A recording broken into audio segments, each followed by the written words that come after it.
Follow करो।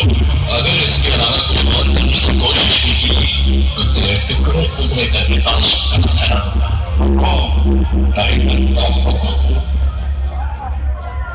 अरे ये कौन 2-4 यूट्यूबर को देखे फेमस होने की अकड़ में है। उससे कुछ नहीं होने वाला। अगर तुम्हारा सेटअप में इतना ही दम है तो शेर का मुकाबला करो।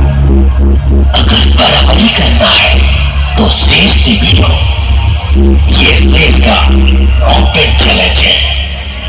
अब ये